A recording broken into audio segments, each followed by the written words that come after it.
So what happens when you take a solid tablet and throw some marshmallows at it? You get even a better tablet. What's up everybody, this is Danny, and today I'm going to take a look at possibly the best tablet out there at this price point, the Nvidia Shield K1. This is a well-rounded tablet for a retail price of just $199 and packs a lot of features found on much more expensive tablets, and it features the latest and greatest Android OS version 6.0 Marshmallow, so let's go ahead and get started. The unboxing experience is a quick one because you only get the tablet and that's it. There are no cables or power plugs included, but if you're anything like me, then you probably have a ton of micro USB cords and power plugs laying around. But if you do need one, Nvidia does offer an accessory pack for 30 bucks, but there are also some cheaper alternatives out there. The tablet has a simple design. It has a black matte finish on the back with the Shield branding, a rear 5 megapixel camera. It also has a 5 megapixel front facing camera. It also has dual front facing speakers, which I absolutely love, and you don't see that a lot on tablets these days. A mini HDMI input for up to 4K UHD resolution output, a micro USB, and a 3.5mm headphone jack. The display is a 8-inch 1920 by 1200 IPS panel, and this makes the size of the tablet perfect in my opinion. It fits nicely in the hand, it's well weighted, and has a nice grip and feel.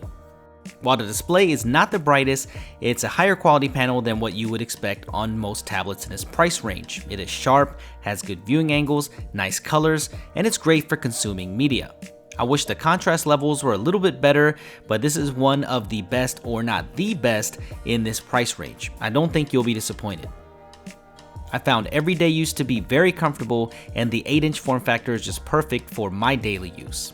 Media consumption is great with the front-facing speakers. They are awesome. I don't know why every tablet doesn't have this. It just makes sense. Probably the biggest plus for me on this tablet is the inclusion of the latest Android build 6.0 Marshmallow. Most flagship phones and tablets do not even have the latest software on their devices unless you're on a Nexus, so much respect to Nvidia for bringing this out in a timely manner.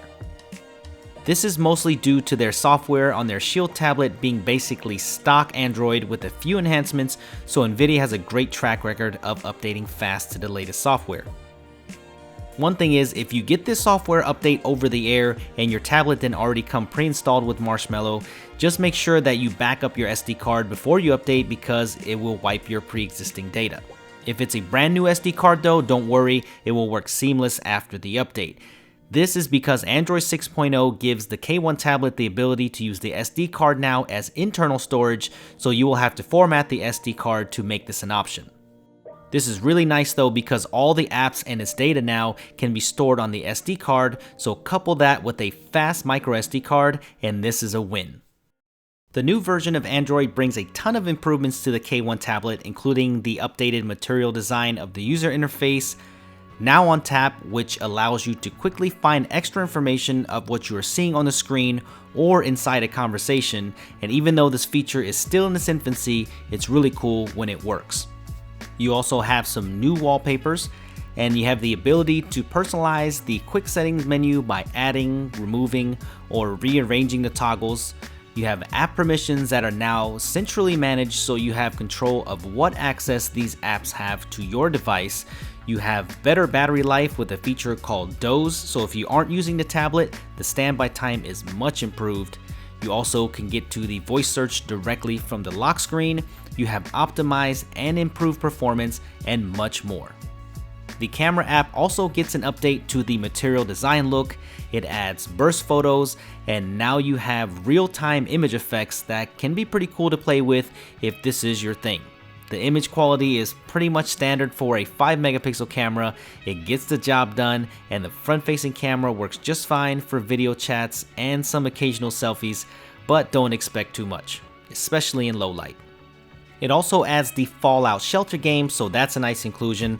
There are many more features I didn't mention, but you get the idea. It already makes a good tablet a great one, and Marshmallow in my opinion is the best version of Android yet, and I love it.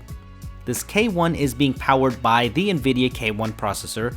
It's a 2.2 GHz quad-core processor with 2 GB of RAM and 192 Kepler GPU cores, so this thing performs very well. For for the most part, the performance is snappy and fluid, and it's only made better with Android 6.0 on board.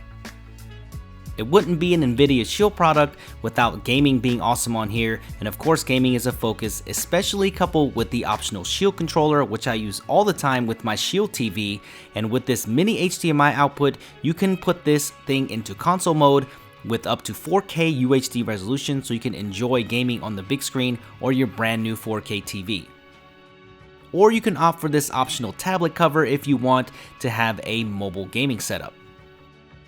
You can take advantage of their GeForce Now gaming service, which is almost like Netflix for gaming, where you have access to console games and more paid content for $7.99 a month, and the performance is all the way up to 60 frames per second in 1080p. You also have exclusive titles optimized for Nvidia graphics, so if you love gaming and are on a budget, then this is definitely the tablet for you.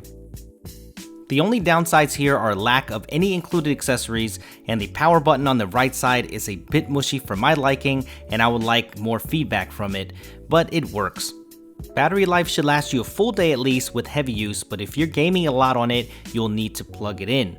You do have an option in the settings where it allows you to set the performance mode to maximum, so if you need all that power for gaming and have the tablet plugged in, you can do that. Or you can set it on battery saver mode for a longer lasting tablet. But that is literally it. I mean, I'm nitpicking here.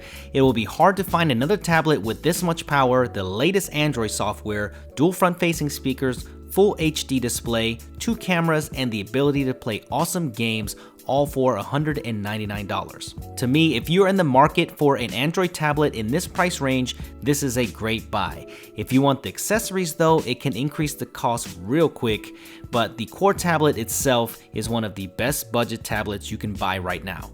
Alright guys, so I hope you enjoyed this review. If you have any questions, hit me up on Twitter at superscientific. Hit that thumbs up if you enjoyed this video, and I will see you guys in the next video.